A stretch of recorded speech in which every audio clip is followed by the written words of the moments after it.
handle adversity to your advantage. Why?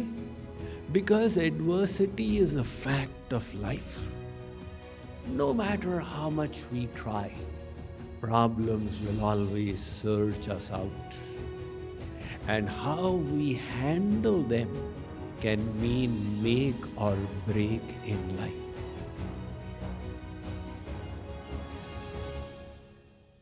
Many people, they are unable to handle problems. They take them too seriously. They consider one failure to be the defining event for the rest of their life. And then they carry the label of failure on their head. But they forget that failure is just one nodal point in the flow of life. In fact, if it is handled well, it leads to something called post-traumatic growth. As a consequence of it, you grow far more than you would have otherwise. At the Kellogg Business School, which is famous worldwide, they did this study with their alumni. And they discovered that those of their alumni who failed early on in their professional career, but kept a positive mindset towards it, went on to succeed far more than their classmates. Because it made them stronger, more careful. When they eliminated one thing that could go wrong, their chances of making right decisions increased. So, a failure is merely one little nodal point. And those who have succeeded tremendously in life, if you analyze their biographies, you will discover they failed repeatedly before they arrived at success. Consider this gentleman from the United States who at the age of 23 went bankrupt in the startup he had created. But he didn't give up. Next year, he again launched an enterprise and again went bankrupt. At the age of 26, he lost the love of his life. And at 27, he became a nervous wreck. Nevertheless, he married, and at 32, two of his children died. At 33, he stood for the House of Congress and lost. At 35, he stood for the House of Congress again and lost. At 45, he stood for senatorship and lost. At 47, he stood for the Vice President of the United States and lost. At 47, he again stood for senatorship and lost. But at 52, he became the 16th President of the United States. I don't need to tell you, you can guess I'm talking about the legendary Abraham Lincoln, whose life was so checkered that it caught the fancy of people, and 18,000 books have been written about him. Now consider the most popular president of India in its independent history over the last 75 years. A.P.J. Abdul Kalam. Abdul Kalam was born in a poor family in the southernmost tip of India, a holy place called Dhanushkodi. His father used to ferry passengers on the sea. Abdul Kalam was the third of 5 siblings. He was not a brilliant student in school, and to augment his family income, he would distribute newspapers and get 5 paise commission. There was a free math tuition in the morning at 3 a.m. that he would go to attend. At the end, his industry bore fruit, and he got a scholarship in a college for physics honors. He completed the 3-year course but then realized he had no love for physics. He was climbing the wrong tree. So he did not hesitate to change course, and he entered the Madras Engineering College in aeronautical engineering. It was a struggle, and his final year project got rejected by his guide, who said, "I'm giving you 72 hours to produce a proper project or your scholarship will be cancelled."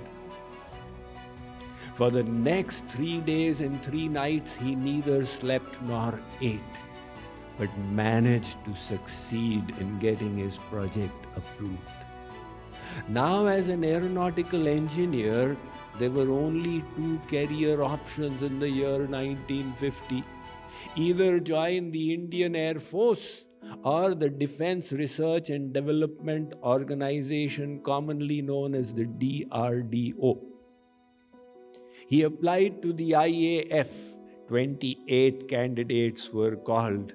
8 were selected. He was the 9th. That crashed his hopes of ever becoming a pilot. Dejected, he went to the nearby holy town of Rishikesh, where he met Swami Shivanand. Swamiji said, "Never mind, it's all right. Read the Bhagavad Gita." Arjun was also in despair at the beginning of the Gita, but it turned out to be a springboard to enlightenment. Abdul Kalam kept up that habit all his life. He joined the DRDO, and he describes the facilities at that time in Madras, Chennai. They didn't have a dedicated building. They would carry rocket parts on bullock carts. NASA at Houston invited 5 scientists over, and he was selected as one of them. They loved his work ethic and offered him a permanent job, far more lucrative than he would have got in India. But Abdul Kalam said, "I wish to serve my country," and returned. There he was inducted into ISRO, the Indian Satellite Research Organization. And in 1963, he rose to be a director. In 1969, he was put in charge of the satellite launch project. In 1979, India made its first attempt to launch a satellite, and it failed miserably. Abdul Kalam was shaken. How will I face the national media? His chairman, Satish Dhawan, took the stage, and he said, "Abdul Kalam and his team are competent. They will soon succeed." That is exactly what happened. The next year in 1980, SLV-3 was launched, and India entered the elite club of 6 nations with satellite launching technology. Abdul Kalam later said, "I have learned how to handle success from many, but I learned how to handle failure from my chairman." Subsequently, when the self-defense needs of India increased because of dangers from the neighbors, he was brought back into DRDO and put in charge of the missile project. Under his directorship, India designed first the Trishul missile, then the Prithvi, and then the Akash. But when they tried for a long-range missile called Agni, it failed again and again. And if some of you are familiar with the advertisements of the dairy company Amul, they release cartoons. They made a cartoon on it. If they are looking for better missile fuel, let them try Amul butter. But in 1985, the Agni also succeeded. And later on, when it was discovered that the neighbors have got nuclear technology, America encouraged India to develop the same. And Abdul Kalam was put in charge of Operation Shakti in 1992. And in 1997, India exploded the nuclear devices announcing to the world its ability to protect its borders. In 98, Abdul Kalam received the highest civilian award, Bharat Ratna, and in 2002 he became the president of the country, a Muslim president of India, and the most popular president ever. Now, if all the failures he received on the way, if he had considered them as deal breakers, this is the end of life, he would never have achieved that pinnacle of success. So, in all the skills we need to develop to succeed in the journey of life, a very important one is how to handle failures, adversities, hardships, and challenges.